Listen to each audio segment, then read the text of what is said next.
aktifkan tombol loncengnya agar teman-teman bisa mendengarkan cerita menarik lainnya. Terima kasih. Enjoy.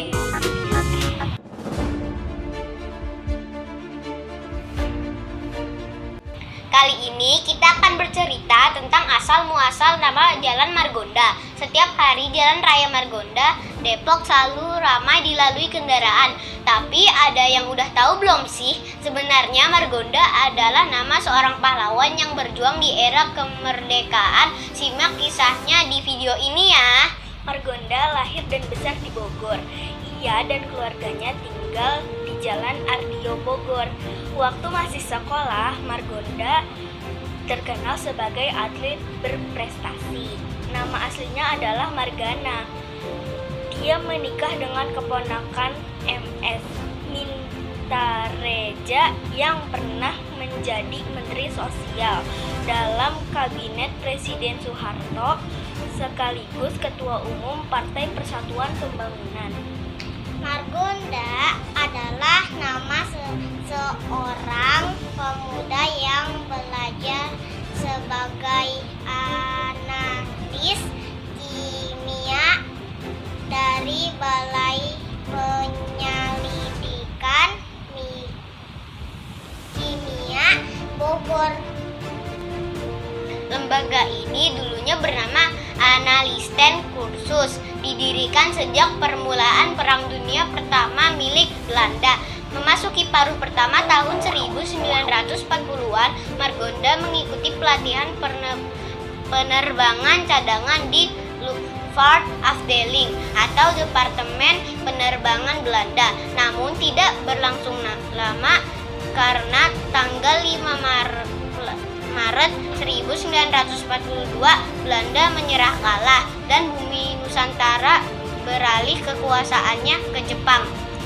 Saat Jepang takluk dengan bom atom Amerika di Nagasaki dan Hiroshima pada tahun 1945, Margonda ikut aktif dengan gerakan kepemudaan yang membentuk Laskar-Laskar Margonda bersama tokoh pemuda lokal di wilayah Bogor dan Depok, mendirikan Angkatan Muda Republik Indonesia atau AMRI yang bermarkas di Jalan Merdeka Bogor.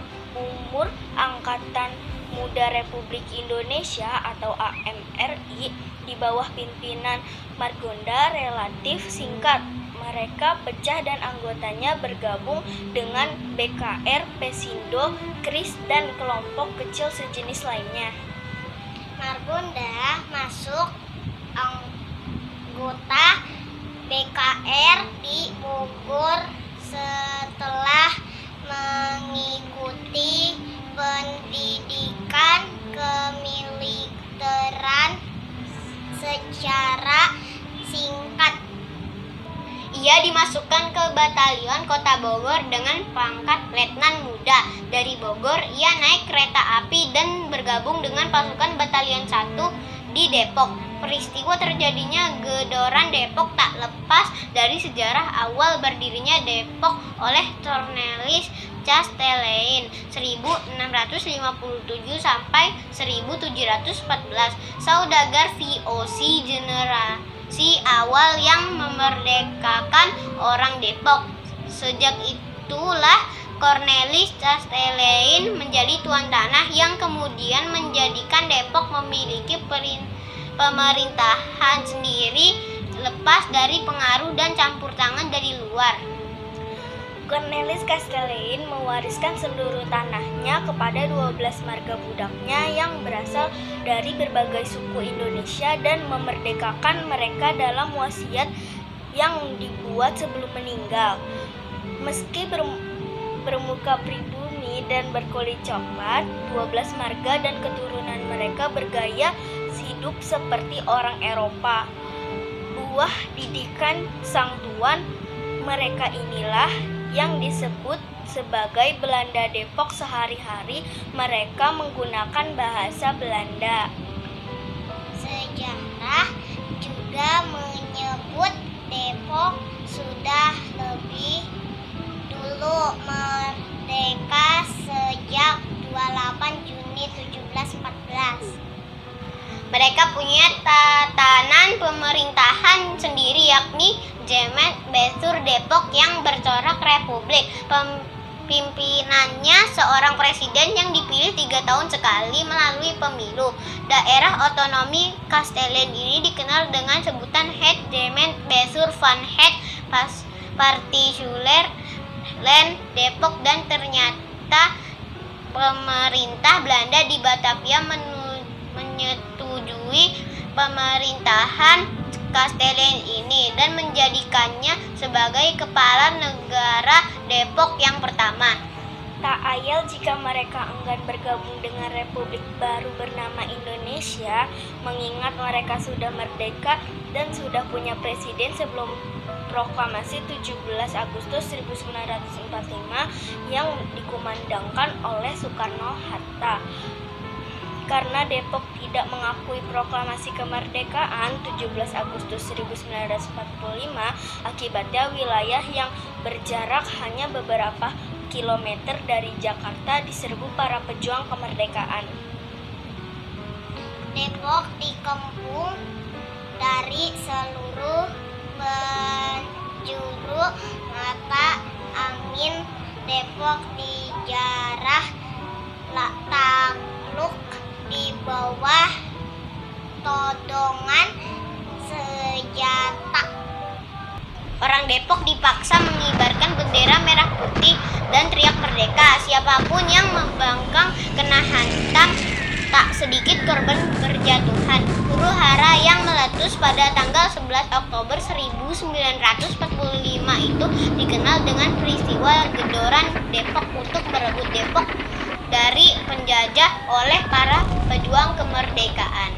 Namun tak berlangsung lama, Nika kembali menguasai Depok.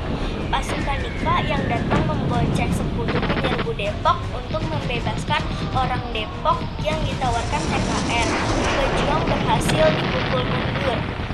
Tawanan wanita dan kanak-kanak Depok berhasil dibebaskan, dibawa ke kampung pengungsian di Gedung Halang, Bogor. Semenjak itu, kantor Gemeente Bestur yang tadinya dijadikan markas TKR berubah menjadi markas Nika. Dimasuki bulan November, para pejuang yang tercerai-berai kembali menjalin koordinasi dan menyusun kekuatan. Mereka berencana merebut kembalian Depok dari tangan penjajah. Para pejuang bersepakat menyerbu Depok tanggal 16 November 1945. Sandi perangnya saat itu serangan kilat. Pada saat itulah Margonda berencana kembali merebut Depok bersama para pejuang lain. Di antara ratusan pejuang yang gugur hari itu terdapat Margonda. Pimpinan Amri Margonda gugur 16 November 1945 di Kalibata. Bukan Kalibata Jakarta, tapi Kalibata Depok. Daerah bersungai di kawasan Pancoran Mas, Depok dan bermuara di Kali Ciliwung itu menjadi saksi gugurnya Margonda. Peristiwa Gedoran Depok ini sering disebut sebagai revolusi sosial di pinggiran Jakarta. Melalui peristiwa inilah lahir tokoh-tokoh seperti Margonda, Letnan II Tole Iskandar, dan Mokhtar Sawangan. Nama pejuang itu kini diabadikan sebagai nama jalan utama di kota Depok.